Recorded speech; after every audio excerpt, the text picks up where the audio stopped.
நாம நினைச்ச ஒரு வடிவத்துல கொண்டு வர முடியும்.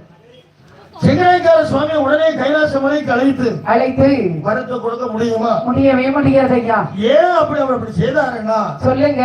ஏற்கனவே அதிக வரம் பெற்றவர்கள் கைலாச மலையில வந்து இடம் செய்திருக்காங்க. உண்மைதான். அது ஒரு ஆளை சொல்லு பார்ப்போம். ராவணன் வந்திருக்கான். என்ன செய்யலாம்? அவன் வந்து ரொம்ப இடர் செய்தான். கைலாச மலையே பேர் தெரிவித்தான் ஐயா. கையாலே பேர்த்து எடுக்க முடியல. ஆமா, தூக்குனா அந்த அளவுக்கு வல்லமை பெற்றான். அதனால சிவபெருமான் காலை கொஞ்சம் எப்படி தூக்குனா பேர்த்து எடுக்க முடியல. தூக்குறதுக்கு முயற்சித்து கையை விட்டு அவ்வளவுதான். சிவபெருமான் காலால லேசா ஊத்தினாரு, கை உள்ள இருந்து போய். சரிதான். அப்படி இவர்கள் யாரும் வந்து இடத்தை செய்யக்கூடாது.